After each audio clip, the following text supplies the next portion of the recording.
El camino del psiconauta de Stanislav Grof. Volumen 1, página 130. La biografía postnatal y el inconsciente individual. El dominio biográfico de la psique está compuesto por los recuerdos de la infancia, la niñez y la vida posterior. Esta región de la psique no requiere mucha explicación porque es bien conocida por la psiquiatría, la psicología y la psicoterapia tradicionales. De hecho, la imagen de la psique utilizada en los círculos académicos se limita exclusivamente a este ámbito y al consciente individual. Sin embargo, la descripción del nivel biográfico de la psique proporcionada por la nueva cartografía no es idéntica a la tradicional. El trabajo con el nivel biográfico de la psique utilizando estados holotrópicos de conciencia difiere de la psicoterapia exclusivamente verbal en varios aspectos importantes. 1. A diferencia de lo que ocurre durante la terapia verbal, en los estados holotrópicos uno no se limita a recordar acontecimientos emocionalmente significativos, ni a reconstruirlos a partir del análisis de los sueños, los síntomas neuróticos, los lapsus linguae, las distorsiones de la transferencia. Muy al contrario, uno experimenta las emociones originales, las sensaciones físicas y hasta las percepciones sensoriales en una regresión completa a la edad en que se experimenta.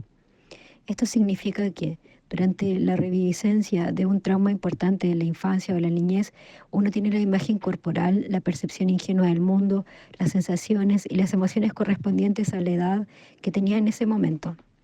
La autenticidad de esta regresión resulta asimismo evidente por el hecho de que las arrugas del rostro de esa persona desaparecen temporalmente, proporcionándoles una expresión infantil y que sus posturas, sus gestos y su conducta se tornan también infantiles. Puede hipersalivar, chuparse los dedos y hasta mostrar reflejos de succión y el reflejo de Babinski. Aperturan el abanico de los dedos del pie cuando se roza la planta del pie. También he oído decir a hombres que, cuando experimentaron la regresión, fueron al baño a orinar, advirtieron que su pene se había reducido de tamaño al de un niño pequeño y que en la misma línea las mujeres sintieron que durante la regresión los pechos habían desaparecido de su imagen corporal. 2. La segunda diferencia que implica trabajar con el material biográfico desde un estado de conciencia holotrópico, en lugar de hacerlo con un abordaje estrictamente verbal, es que pone de relieve la importancia psicológica de los traumas físicos y permite su curación. Aunque parece evidente que el sufrimiento físico también es un trauma psicológico, este es un hecho no reconocido ni mencionado por los manuales de psicología y psicoterapia. El único enfoque que reconoce el poderoso impacto psicotraumático de los traumas físicos es la dianéctica de Ron Hubbard, Cienciología. Los cienciólogos utilizan un proceso de exploración y terapia llamado auditación, durante el cual evalúan objetivamente la intensidad psicológica de las emociones.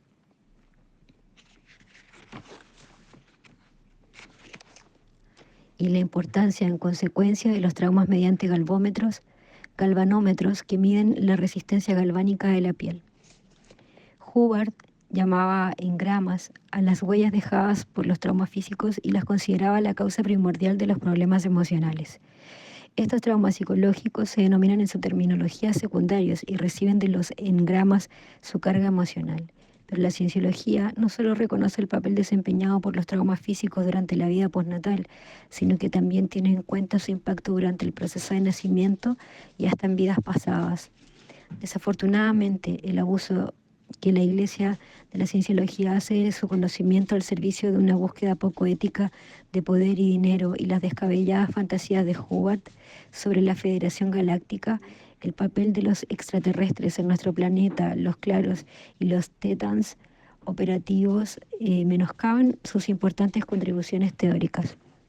Como ya hemos dicho, durante la década del 1980, la profesión mediática no reconocía el impacto psicotraumático del dolor.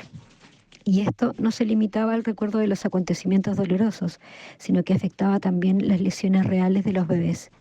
Por ello, no se utilizaba anestesia en el tratamiento de los bebés durante intervenciones habitualmente dolorosas y la circuncisión sigue realizándose hoy en día en muchos lugares sin empleo de anestesia. Parece una broma, pero un informe del 2015 de la Universidad de Oxford se titulaba British Scientists Prove That Newborns Experience Pain. Científicos británicos demuestran que los recién nacidos experimentan dolor. No sería de extrañar que el siguiente proyecto de investigación fuese la ciencia ha demostrado que los perros y los gatos experimentan dolor. La razón de este fracaso en reconocer que las lesiones físicas provocan traumas psicológicos quizás se deba a que el simple hecho de recordar y hablar de traumas físicos durante la psicoterapia verbal no está asociado a la experiencia de dolor ni a otros signos físicos. Durante la terapia experiencial, el recuerdo del dolor se revive en toda su intensidad, aunque su origen se asiente en una intervención quirúrgica realizada con anestesia general. Son muchas las personas sometidas a una terapia psiquedélica o holotrópica que reviven experiencias cercanas al ahogamiento, operaciones, accidentes y molestias durante enfermedades infantiles. De especial importancia parecen ser los recuerdos de acontecimientos asociados a la asfixia, como la difteria, la tosferina, el estrangulamiento o las aspiraciones de un objeto extraño. Este es un tipo de material que aparece de forma bastante espontánea y ajena a toda programación. Y cuando aflora nos damos cuenta del fuerte impacto psicológico provocado por estos traumas físicos y del papel importante que desempeñan la génesis de los problemas emocionales y psicosomáticos. Es habitual encontrar antecedentes de traumas físicos en clientes que padecen asma, migrañas, dolores psicosomáticos, ataques de ansiedad por pánico, fobias, tendencias sadomasoquistas, depresión o tendencias suicidas. La reviviscencia de este tipo de recuerdos traumáticos y su integración pueden tener importantes consecuencias terapéuticas. Según mi experiencia, los síntomas y trastornos psicosomáticos siempre pueden remontarse a situaciones en las que hay implicados traumas o agresiones físicas. Este dato contrasta poderosamente con la posición asumida por la psiquiatría y la psicología académicas que ni siquiera reconocen un impacto psicológico de los traumas físicos. También pone seriamente en cuestión las explicaciones de los trastornos psicosomáticos como la expresión en lenguaje corporal del problema y conflictos psicológicos. El dolor de hombros, por ejemplo, se ha interpretado como símbolo de que el paciente siente que carga con una gran responsabilidad. El dolor de estómago y las náuseas como un síntoma de que el cliente es incapaz de digerir algo, y el asma psicógena como una forma de dramatización del llanto por la madre. El ejemplo de Katia, una enfermera psiquiátrica de 49 años que participó en uno de nuestros cursos de formación de facilitadores de respiración holotrópica, servirá para ilustrar el impacto psicotraumático del dolor físico y su resolución. Antes de inscribirse en el proceso de formación, Katia había sufrido un intenso dolor de espalda crónico y episodios de depresión.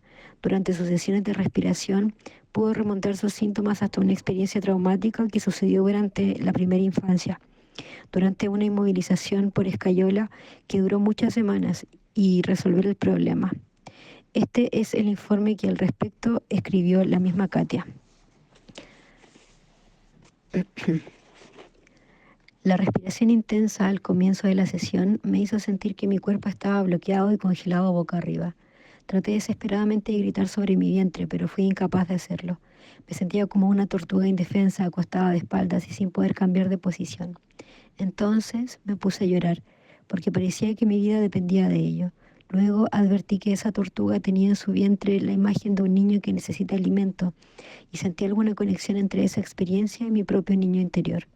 Después seguí llorando desconsoladamente. Al cabo de un rato cambió y sentí que el caparazón de esa tortuga tenía la imagen de un hermoso paisaje. Entonces mi experiencia volvió a cambiar. Me convertí en una niña pequeña que no podía cambiar de posición y necesitaba para hacerlo la ayuda de otra persona. Cuando, al cabo de un tiempo y con gran esfuerzo, logré colocarme boca abajo sobre el vientre, me vi en un hermoso paisaje, corriendo por la playa y buceando y nadando en aguas cristalinas. Me di cuenta de que me encontraba en el mismo paisaje que estaba representado en el caparazón de la tortuga.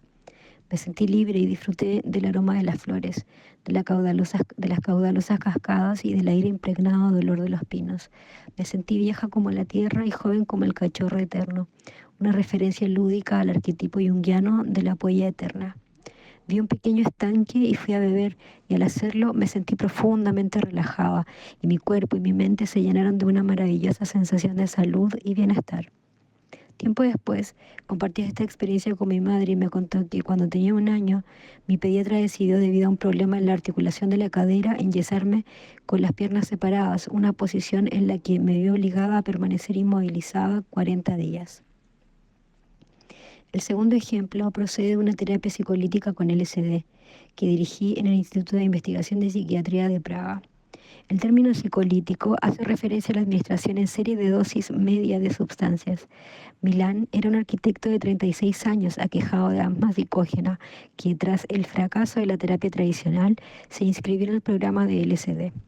Una serie de sesiones del LSD puso de relieve que por debajo de ese trastorno había una importante constelación de recuerdos asociados a varios niveles. La capa más superficial de ese sistema estaba constituida por el recuerdo de una experiencia de casi ahogo que tuvo lugar a la edad de 7 años y en la que estuvo al borde de la muerte. Un estrato más profundo del mismo sistema estaba compuesto por los recuerdos de haberse visto repetidamente asfixiado entre los 4 y los 5 años por su hermano, 2 años mayor. En un estrato aún más profundo se hallaban los recuerdos de un ataque de tos ferina grave que se produjo a los 2 años, en el que también experimentó episodios de asfixia. Los recuerdos procedentes de los estratos biográficos de esta constelación estaban asociados a un episodio de crisis perinatal, cuando su hombro quedó atascado en el pubis de su madre. El estrato más profundo de este sistema complejo era del orden transpersonal y tenía que ver con lo que identificaba como una experiencia de muerte en la aorta en una vida pasada. El castigo por haber participado de una rebelión contra un rey británico durante la época medieval. Milan revivió todas esas experiencias asociadas a la ansiedad, fuertes toses, agitación e intensos temblores en sucesivas sesiones de LSD. Aunque su estado clínico osciló a lo largo de esta terapia, no experimentó un gran alivio de sus síntomas hasta el momento en que revivió la experiencia de muerte en esa vida pasada en Inglaterra. 3. Además de mostrar el efecto psicotraumático de los traumas físicos, la historia de Milan ilustra otro aspecto importante de nivel biográfico de la psique. El trabajo con los estados holotrópicos ha demostrado que los recuerdos emocionalmente relevantes no se almacenan en el inconsciente a modo de un mosaico de improntas aisladas, sino en forma de complejas constelaciones dinámicas a las que me refiero con la expresión de sistemas COEX, abreviatura de Sistemas de Experiencia Condensada. Un concepto cuya gran importancia teórica y práctica merece una exposición especial. Un sistema COEX está compuesto por recuerdos emocionalmente cargados procedentes de diferentes estadios de nuestra vida, que se hallan relacionados por la cualidad de las emociones o sensaciones físicas que comparten. Cada COEX gira en torno a un tema básico que constituye su denominador común e impregna todos sus estratos. En este sentido, las distintas capas son versiones diferentes del mismo tema básico que tuvieron lugar en distintos momentos de la vida. El inconsciente de una persona puede contener varias constelaciones de COEX importantes y su número, intensidad y naturaleza varían considerablemente entre una persona a otra. Los estratos que configuran un determinado sistema COEX pueden contener, por ejemplo, el recuerdo de experiencias humillantes, degradantes y vergonzosas que han dañado nuestra autoestima. El denominador común de otro, por ejemplo, puede ser la ansiedad experimentada en diferentes situaciones aterradoras o impactantes, o los sentimientos claustrofóbicos y asfixiantes evocados por situaciones opresivas o de confinamiento. Otro motivo común puede ser el rechazo y la privación emocional que merman la capacidad de confiar en los hombres, en las mujeres o en las personas en general. A esta lista podemos añadir, a modo de ejemplos característicos, las situaciones que han provocado profundos sentimientos de culpa y la sensación de fracaso. Los acontecimientos que han acabado convenciendo a una persona de que el sexo es peligroso o repugnante, y los encuentros con situaciones agresivas y violentas. Especialmente importantes son los sistemas COEX, que incluyen recuerdos de situaciones que ponen en peligro la vida y la salud y la integridad del cuerpo. Aunque esto podría transmitir la impresión de que los sistemas COEX siempre incluyen recuerdos dolorosos y traumáticos, lo cierto es que lo que determina que un recuerdo forme parte de un COEX no es tanto su naturaleza desagradable como la intensidad de la experiencia y su relevancia emocional. En este sentido, debemos advertir que no solo hay constelaciones negativas, sino que también existen otras que incluyen recuerdos de acontecimientos agradables y hasta extáticos, como los recuerdos de relaciones amorosas y satisfactorias, los episodios de armonía familiar, las estancias en hermosos entornos naturales, los logros y las realizaciones importantes, etc. Sin embargo, los sistemas COEX que implican emociones dolorosas y sentimientos físicos desagradables son más habituales que los positivos. Este concepto surgió de la psicoterapia con clientes que experimentaban con formas graves de psicopatología, en donde el trabajo con los aspectos traumáticos de la vida desempeña un papel muy importante. Esto explica la necesidad de prestar mucha atención a las constelaciones que implican experiencias dolorosas. El espectro de los sistemas COEX negativos también es considerablemente más amplio y variado que el de los positivos. Como bien señaló Joseph Campbell, mientras que la felicidad depende del cumplimiento de unas pocas condiciones básicas, la miseria de nuestra vida puede asumir formas muy diferentes. Pese a ello, sin embargo, una discusión general sobre el tema nos obliga a señalar que la dinámica del COEX no se limita a las constelaciones de recuerdos traumáticos. Cuando durante los estadios iniciales de mi investigación psicodélica descubrí por primera vez la existencia de los sistemas COEX, los describí como principios que rigen la dinámica del nivel biográfico del inconsciente. En aquella época, mi comprensión de la psicología se basaba en el estrecho modelo biográfico de la psique que me habían enseñado mis maestros, en especial mi analista freudiano. Y también debo decir que en las sesiones psiquedélicas iniciales de un proceso terapéutico, especialmente cuando se utilizaban dosis más bajas, 15 a 200 nanogramos, el material que solía presentarse procedía del nivel biográfico. Este estadio resultó ser muy importante para la exploración de los distintos estratos de la psique y su relación con la dinámica de los síntomas, lo que solemos denominar como quimioarqueología, o lo que alguno de mis clientes ha llamado pelar la cebolla del inconsciente. Como mis pacientes permanecían con los ojos abiertos durante gran parte de las sesiones, también logré importantes comprensiones sobre la dinámica de las ilusiones y visiones ópticas, hallazgos que descubrí con cierto detalle en mi libro Realms of the Human Unconscious. De igual modo, descubrí que aunque mantener los ojos abiertos no era la estrategia terapéutica más eficaz, resultaba esencial para el descubrimiento de los sistemas COEX y su influencia en la fenomenología de las experiencias psicodélicas. En el curso de esta investigación me quedó claro que los sistemas COEX no se limitaban al nivel biográfico, sino que hundían sus raíces en niveles mucho más profundos del inconsciente. Según mi comprensión actual, cada una de las constelaciones COEX parece estar superpuesta y anclada en un determinado aspecto del proceso de nacimiento, una matriz perinatal básica o MPB. La experiencia del nacimiento biológico es tan compleja y rica en emociones y sensaciones físicas que contiene en forma prototípica los temas fundamentales de la mayoría de los sistemas COEX concebibles. Sin embargo, en un sistema COEX típico llega todavía más lejos y se sienten diferentes tipos de fenómenos transpersonales, como los recuerdos ancestrales, colectivos y kármicos, los arquetipos junguianos, la identificación consciente con diferentes animales y los recuerdos filogenéticos, etc. Hoy en día considero que los sistemas COEX como principios organizadores generales de la psique humana. En la investigación conjunta que hemos llevado a cabo con Richard Ternas durante más de 40 años, hemos descubierto que podemos entender mejor la fenomenología de los estados holotrópicos en general y de los sistemas COEX en particular a través de la lente de la dinámica arquetípica. Como veremos más adelante, por eso precisamente considero la astrología arquetípica como la piedra roseta de la investigación de la conciencia. El concepto de sistema COEX tiene cierta similitud con las ideas de C.G. Jung sobre los conceptos psicológicos. La noción de Hans Karl Leuner de sistemas dinámicos transfenoménicos. Leuner, 1962. De los que, sin embargo, se diferencia en muchos aspectos. Antes de continuar la exposición sobre los sistemas COEX, me gustaría esbozar brevemente las similitudes y diferencias que existen entre estos tres conceptos.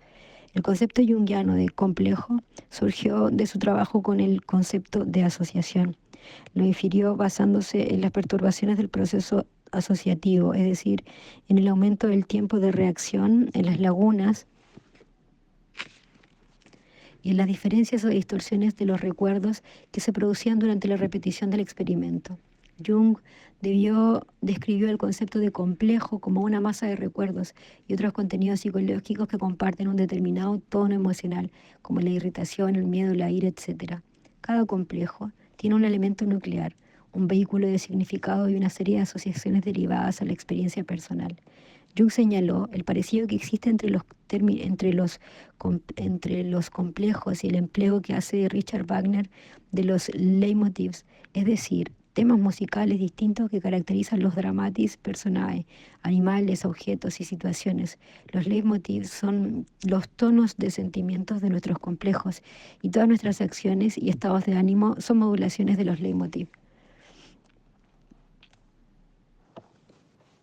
En el fondo de cada complejo, Jung encontró un principio rector universal o arquetipo compuesto por material biográfico y arquetípico.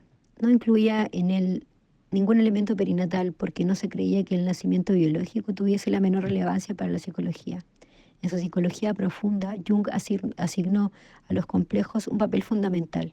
Para él, la vía regia al inconsciente no eran los sueños, como pensaba Freud, sino los complejos que se manifestaban como fantasías, actitudes y acciones involuntarias que le son propias. Se encuentran en todas partes y en todas las épocas, son luminosos y pueden ser fundamentalmente detectados en el ámbito de las ideas religiosas. Según Jung, los complejos no solo tienen un carácter obsesivo, sino a menudo posesivo. Todo el mundo sabe hoy en día que las personas tienen complejos, pero lo que no es tan conocido, aunque desde una perspectiva teórica es mucho más importante, es que los complejos le tienen a uno. Los complejos se comportan como diablillos, saboteadores, que dan lugar a todo tipo de acciones molestas, ridículas y reveladoras. Están detrás de los fenómenos a los que Freud se refirió en su psicopatología de la vida cotidiana, como los lapsus linguae y los errores de memoria y de juicio. El conocimiento intelectual de un complejo es inútil, porque su acción dañina continuará hasta que lo descarguemos, momento en el cual llega a la conciencia y puede ser asimilado. El concepto de Hans Carl Leuner es de sistemas dinámicos transfenoménicos surgió de su trabajo con la administración secuencial de dosis bajas de psicodélicos. El concepto de sistemas COEX se vio formulado y descrito independientemente de los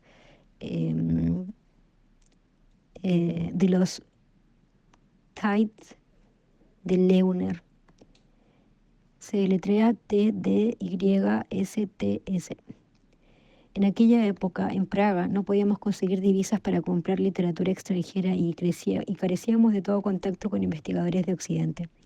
En su libro Die Experimental Psychos, Leuner describió los tides como constelaciones estratificadas de recuerdos emocionalmente cargados procedentes de distintos momentos de la vida postnatal, la infancia, niñez y la edad adulta.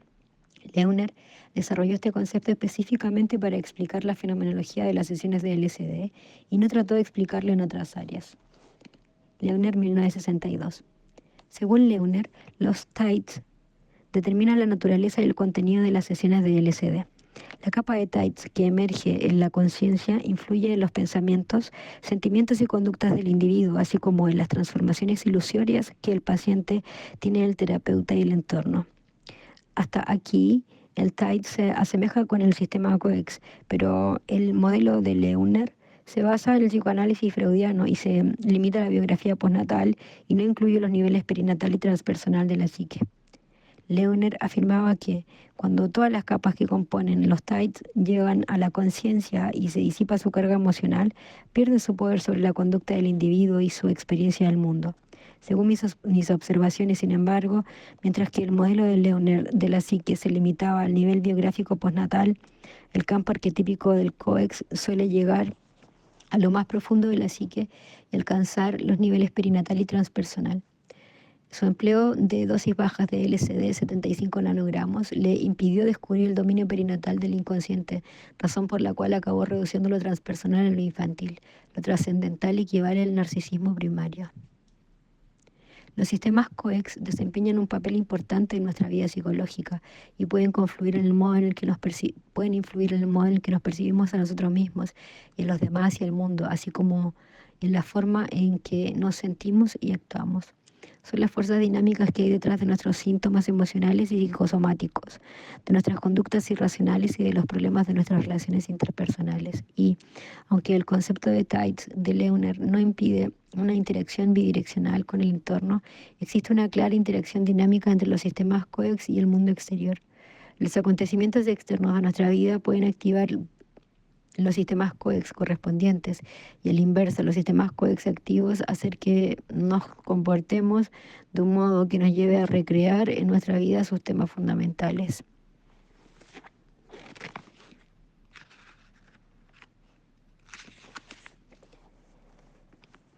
Este es un mecanismo que podemos advertir muy claramente en el trabajo experiencial. En los estados holotrópicos, el contenido de la experiencia, la percepción del entorno y la conducta del cliente dependen en términos generales del sistema COEX que domina la sesión, y más concretamente del estrato de ese sistema que aflora en los momentos de la conciencia. Todos los rasgos del sistema COEX pueden demostrarse mejor ilustrándolos con un ejemplo práctico, para el que he elegido el caso de Peter, un profesor de 37 años que, antes de emprender su terapia psicodélica, había sido hospitalizado en varias ocasiones y tratado sin éxito en nuestro departamento en Praga. En el momento en el que iniciamos las sesiones experienciales, Peter apenas podía funcionar en su vida cotidiana. Se hallaba casi continuamente obsesionado con la idea de encontrar a un hombre poseedor de determinados rasgos físicos y, a ser posible, vestido de negro. Quería hacerse amigo de este hombre y contarle su urgente deseo de ser encerrado en un sótano oscuro y sometido a distintas y diabólicas torturas físicas y mentales. Incapaz de concentrarse en nada más, vagaba sin rumbo por la ciudad visitando parques públicos, bares, urinarios, estaciones de tren en busca del hombre adecuado. En varias ocasiones logró persuadir o sobornar a varias personas que cumplían con sus criterios y prometieron hacer lo que él les pedía. Al tener una habilidad especial para encontrar a personas con rasgos sádicos, le habían robado todo su dinero, había sido gravemente herido varias veces y en un par de ocasiones estuvo a punto de ser asesinado. En las ocasiones en las que pudo llevar a cabo sus fantasías, se sintió muy asustado y no le gustaban nada las torturas. Además de este problema, Peter padecía depresión suicida, impotencia y ataques ocasionales de epilepsia. Al reconstruir su historia, descubrí que sus principales problemas habían comenzado en la época de su reclutamiento forzoso para trabajar en Alemania durante la Segunda Guerra Mundial. Los nazis utilizaban a personas traídas a Alemania desde los territorios ocupados para trabajar en lugares amenazados por los ataques aéreos, como fundiciones y fábricas de municiones. Una forma de trabajo esclavo conocida como los Totaleinsetzung.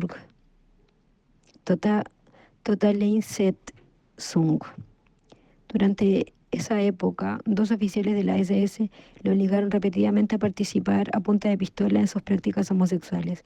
Cuando acabó la guerra, Peter se dio cuenta de que estas experiencias habían dejado en él una fuerte preferencia por las relaciones homosexuales experimentadas en el rol pasivo, lo que fue transformándose gradualmente en un fetichismo por la ropa negra masculina y, por último, en el complejo comportamiento masoquista obsesivo-compulsivo mencionado. 15 sesiones psicodélicas consecutivas revelaron un sistema COEX muy importante que subyacía a sus problemas. En los estratos más superficiales se hallaban las experiencias traumáticas más recientes de Peter con sus sádicos compañeros. En varias ocasiones los cómplices que reclutó le ataron con cuerdas, le encerraron en un sótano sin comida ni agua y le torturaron, siguiendo su deseo, mediante flagelación y estrangulamiento. Uno de estos hombres le golpeó la cabeza, lo ató con una cuerda, le robó su dinero y le dejó tirado en el bosque. Sin embargo, la peor de todas las aventuras que tuvo Peter fue la de un hombre que aseguraba tener justo el tipo de bodega que Peter quería en su cabaña en el bosque y prometió llevarla hasta ahí. Pero cuando viajaban en tren hacia la casa el fin de semana de este hombre, a Peter le llamó la atención la abultada mochila de su acompañante, y cuando éste abandonó el compartimento para ir al lavabo, se subió al asiento y revisó su sospechoso equipaje, descubriendo un arsenal completo de armas que incluía una pistola y un enorme cuchillo de carnicero, un hacha recién afilada y una sierra quirúrgica utilizada para amputaciones. Presa del pánico, saltó del tren en marcha y se lesionó gravemente.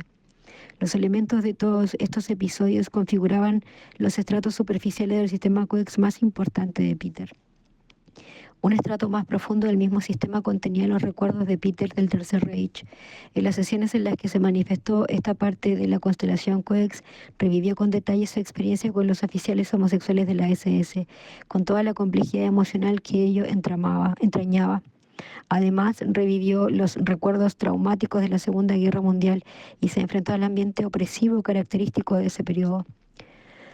Tuvo visiones de pomposos desfiles, mítines militares nazis, de pancartas con cruces gamadas, de ominosos estandartes de águilas gigantescas, de campos de concentración y de muchas otras escenas propias de ese momento. Luego estaban los estratos asociados a su infancia, en particular los relacionados con los castigos infligidos por sus padres. Su padre alcohólico solía ser violento cuando se emborrachaba y le pegaba con un gran cinturón de cuero. El método favorito utilizado por su madre para castigarle era encerrarle en un sótano oscuro sin comida durante largos periodos de tiempo. Peter también recordó que durante su infancia ella siempre llevaba vestidos negros hasta el punto que no la recordaba con ropa de otro color. En ese momento se dio cuenta de que en una de las raíces de su obsesión parecía ser el deseo de un sufrimiento que contuviera elementos de los castigos infringidos por sus padres. Pero ahí no terminó la cosa, porque en la medida que continuamos con las sesiones, el proceso iba profundizándose. Y Peter se enfrentó al trauma de su nacimiento y a toda la brutalidad biológica que ello entrañaba. Esta situación reunía todos los elementos que esperaba del tratamiento sádico que tan desesperadamente se empeñaba en recibir: espacio cerrado y oscuro, confinamiento, restricción del movimiento físico y exposición a torturas físicas y emocionales extremas. Revivir el trauma de su nacimiento acabó por resolver sus difíciles síntomas hasta el punto de poder recuperar una vida funcional. Cuando en un estado holotrópico un sistema Coex emerge en la conciencia, asume una función predominante que determina la naturaleza y el contenido de la experiencia. Entonces se distorsiona y transforma la percepción que tenemos de nosotros mismos y del entorno físico humano en consonancia con el motivo básico de la constelación Coex y los rasgos concretos de sus estratos individuales. Tratemos ahora de ilustrar este mecanismo describiendo la dinámica del proceso holotrópico de Peter. Cuando Peter estaba trabajando con los estratos más superficiales del sistema Coex que acabamos de describir, me había transformado en sus compañeros sádicos del pasado o en figuras que de alguna manera simbolizaban la agresividad, como un carnicero, un asesino, un verdugo medieval, un inquisidor o un vaquero con un lazo. Percibía mi pluma estilográfica como una daga oriental y esperaba que yo la atacara con ella. Apenas vi sobre la mesa de mi escritorio un cuchillo con un mango de asta de ciervo que utilizaba como abricartas, me había convertido inmediatamente en un guardabosques de aspecto violento. En diversas ocasiones pidió ser torturado y se ofreció a sufrir para el doctor, reteniendo la orina. Durante este periodo, la consulta y el paisaje que se divisaba desde la ventana se transformaban ilusoriamente en los distintos escenarios en los que se desarrollaron aventuras de Peter con sus sádicos compañeros. Cuando el foco de su experiencia se centró en el estrato más antiguo de la Segunda Guerra Mundial, Peter me vio transformado en Hitler y en otros líderes nazis: el comandante del campo de concentración, un miembro de las SS y un oficial de la Gestapo. En lugar de los ruidos ordinarios del exterior y de la consulta, escuchaba el ominoso sonido de las botas de soldados desfilando, la música de las concentraciones, los desfiles junto a la puerta de Brandeburgo y el himno de Alemania nazi. Así fue como la consulta fue transformándose sucesivamente en una sala del Reichstag llena de emblemas de águilas y esvásticas, la barraca de un campo de concentración y una cárcel con pesados barrotes en la ventana y hasta un contenedor de la muerte. Cuando afloraron las experiencias centrales de la infancia, Peter me percibió como una figura parental castigadora. En ese momento tendía a mostrar varias pautas anacrónicas de conducta características de la relación que mantenía con sus padres, y la consulta se transformaba en diferentes escenarios de su hogar infantil, en particular el sótano oscuro en el que su madre solía encerrarle. El mecanismo anteriormente descrito tiene su contrapartida dinámica de la tendencia de los estímulos externos a activar los correspondientes sistemas Coex de las personas que se hallan en un estado holotrópico y a facilitar la emergencia de la conciencia del contenido de estos sistemas. Esto sucede en aquellos casos en los que determinadas influencias externas, como los elementos del entorno físico, el clima interpersonal o las situaciones terapéuticas, contienen componentes idénticos o semejantes a las escenas traumáticas originales. Esta parece ser la clave para entender la extraordinaria importancia del escenario del set y la ambientación, setting, de la experiencia holotrópica. Vamos a continuación Veamos a continuación una secuencia de una de las sesiones de LSD de Peter que ilustra perfectamente el efecto activador de un determinado sistema COEX provocado por la introducción accidental en la situación terapéutica de un determinado estímulo externo.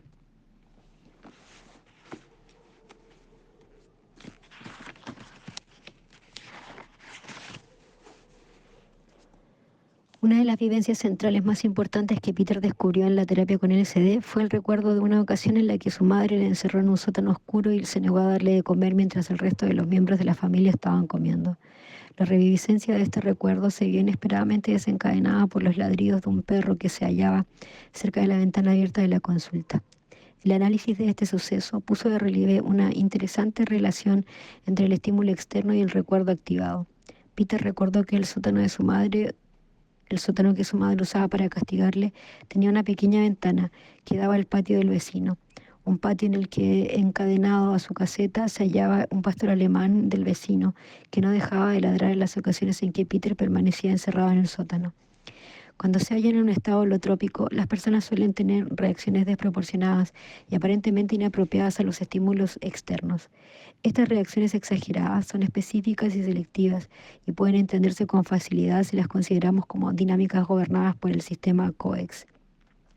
Por eso, cuando se hallan bajo la influencia de constelaciones, de recuerdos que implican privación emocional, rechazo o negligencia por parte de sus padres u otras figuras relevantes de su infancia, los pacientes se muestran especialmente sensibles a lo que consideran un trato desinteresado, profesional y frío. Cuando están trabajando con problemas asociados a la rivalidad entre hermanos, los pacientes pueden intentar monopolizar al terapeuta y querer ser su único paciente, o al menos su paciente favorito. Les resulta difícil aceptar el hecho de que el terapeuta tenga otros pacientes y pueden sentirse muy irritados ante cualquier indicio de interés prestado a otra persona. Así es como pacientes a los que en otras ocasiones no les importa o incluso no desean que se les deje solos incluso desean que se les deje solos durante una sesión, no soportan cuando están conectando con un recuerdo relacionado con el abandono y la soledad infantil que el terapeuta salga por ningún motivo de la habitación. Estos son algunos de los ejemplos de situaciones en las que la hipersensibilidad a las circunstancias externas revela la existencia de un sistema coex subyacente. El denominador común de los sistemas COEX que hemos descrito hasta ahora gira en torno a la calidad de las emociones o sensaciones físicas que componen sus diferentes capas, pero también existe una categoría diferente de los sistemas COEX y que podríamos denominar COEX interpersonales. El denominador común de estas constelaciones dinámicas es un tipo de relación con una determinada categoría de persona, como por ejemplo las figuras de autoridad o las parejas sexuales o los compañeros. El conocimiento de estos sistemas es muy importante para entender la dinámica del proceso terapéutico y los problemas interpersonales que pueden aparecer en la relación entre terapeutas o facilitadores y las personas que se encuentran en un estado holotrópico de conciencia. También hay que saber que este es uno de los mecanismos terapéuticos más importantes de la psicoterapia. Son muchas las escuelas psicoterapéuticas que muestran un inquietante desacuerdo sobre algunas cuestiones fundamentales como las dimensiones del psiquismo, como cuáles son sus fuerzas motivadoras más importantes, cuál es la causa de los diferentes síntomas emocionales y psicosomáticos, qué significan y por qué adoptan una determinada forma y qué técnicas y estrategias hay que emplear en el trabajo terapéutico de los clientes. Y debido a estas diferencias, los procedimientos psicoterapéuticos y las interpretaciones del mismo contenido psicológico dadas por las distintas escuelas son también muy distintas. Aunque los estudios sobre los efectos de la terapia realizados al respecto hayan puesto de relieve la existencia de considerables diferencias entre estar en terapia y estar en lista de espera, lo cierto es que no han descubierto diferencia significativa alguna entre las distintas escuelas. Frank, 1991. Las diferencias aparecen más bien dentro de las escuelas que entre distintas escuelas, y en cada escuela hay individuos que son reconocidos como mejores terapeutas. Esto nos plantea algunas preguntas interesantes. ¿Cuáles son los mecanismos eficaces de la psicoterapia? ¿Cuándo puede ayudar la terapia verbal y por qué? ¿Y cuáles son sus límites? Está claro que la respuesta no consiste en tener una visión más adecuada de la psique y unas interpretaciones más exactas y oportunas, porque estos son factores que varían entre las distintas escuelas, pero entre los factores considerados más eficaces hay que mencionar la calidad del encuentro humano que existe entre el terapeuta y el cliente, la compatibilidad y la resonancia entre las personalidades del terapeuta y el paciente, y la sensación de verse aceptado incondicionalmente por otro ser humano, a menudo por primera vez en la vida, algo que los astrólogos asocian a un alineamiento armonioso entre las cartas natales de los implicados. Parece que la ruptura de las pautas traumáticas repetitivas en las relaciones interpersonales o sistemas coex interpersonales podría desempeñar un papel fundamental en el éxito de la terapia. Así lo demostró un interesante estudio que llevamos a cabo hace unos 50 años en el Instituto de Investigación Psiquiátrica de Praga. Este estudio se centró en el hecho de que cuando observamos la vida de las personas que padecen trastornos emocionales o psicosomáticos, descubrimos la tendencia a reproducir el mismo tipo de pautas disfuncionales en la relación que mantienen con ciertas categorías de personas como, por ejemplo, las figuras de autoridad, los hombres, las mujeres, las parejas sexuales o los compañeros. Pues por más diferentes que sean las personalidades de sus parejas en este tipo de relaciones, estos clientes tienden a reproducir al mismo tipo de pauta problemática. Nuestro estudio fue un intento por comprender los mecanismos implicados en esta dinámica. La investigación que realizamos en el Instituto de Investigación Psiquiátrica de Praga se denominó Estudio del Desarrollo de las Relaciones Interpersonales. Para ello, seleccionamos a 18 pacientes de nuestro departamento de consultas externas, 9 hombres y 9 mujeres, ninguno de los cuales se conocía. Durante los días que duró el experimento, vaciamos provisoriamente el departamento de puertas abiertas de pacientes internos y admitimos a todos los sujetos seleccionados el mismo día. La tarde del, la tarde del primer día se agruparon en 3 círculos de 6 elegidos al azar y les entregamos cuestionarios basados en el Interpersonal Diagnostical Test of Personality de Timothy Leary, un test de personalidad que hizo famoso a Leary mucho antes de que tomara cualquier sustancia psicodélica. Las preguntas de Leary sobre las relaciones interpersonales pueden disponerse en un sistema de coordenadas cuyos ejes vertical y horizontal, ordenadas y abscisas, giran en torno a rasgos dominantes, sumiso y odio-amor, respectivamente, e incluyen distintas combinaciones entre estos 4 atributos. Las preguntas formuladas en los cuestionarios de nuestro proyecto describían la naturaleza de las relaciones que los pacientes aventuraban que tendrían con sus compañeros durante el experimento antes de saber nada de ellos. Después de su ingreso, estos pacientes convivieron durante 4 semanas en el instituto, siguiendo un rico programa que consistía en diferentes deportes, actividades artísticas, terapia ocupacional, paseos por la naturaleza, juegos, actos culturales, etc. Al finalizar cada semana, se les volvió a pasar por el mismo cuestionario interpersonal formulado, en esa ocasión al tiempo presente, en el que debían describir las relaciones reales que mantenían con sus compañeros de estudio. Las respuestas elegidas por los pacientes para describir la naturaleza de su relación, por ejemplo, me critica, trata de controlarme, me apoya, se muestra afectuoso, etc., se introdujeron en un gráfico con las 2 coordenadas y los círculos concéntricos, semejantes a una diana. Según Leary, la pauta resultante de una persona que mantuviera relaciones sanas sería relativamente equilibrada, mientras que las relaciones disfuncionales darían lugar a pautas muy cargadas en algunos cuadrantes. Esta investigación puso de relieve algunos resultados interesantes, como por ejemplo que la evaluación de las relaciones reales de aquellos pacientes cuya evaluación inicial evidenciaba una clara expectativa de relaciones disfuncionales con determinados compañeros, mostraba una elevada convergencia con las expectativas iniciales. Profecía autocumplida. El siguiente paso del estudio consistió en pedir a los pacientes que empleasen el mismo cuestionario para describir las relaciones que habían mantenido en el pasado con los miembros de su familia de origen. Las pautas disfuncionales repetitivas parecen remontarse a la dinámica de la familia nuclear. Así, por ejemplo, los problemas con las figuras de autoridad, es decir, profesores, jefes, oficiales militares, etc., se correlacionaban con los padres que imponían la disciplina en la familia. Los problemas de las relaciones sexuales tenían que ver con la relación con uno de los padres o la pauta de su matrimonio, y que los conflictos con el grupo de pares estaban ligados a la rivalidad entre hermanos. El periodo crítico giraba en torno a los 5 o 6 años de edad, momento en el que los niños empiezan a aplicar a una comunidad más amplia. profesores, compañeros de colegio y conocidos varios. Las pautas de conducta interpersonal establecidas en una muestra tan poco representativa de la población como en la familia nuclear.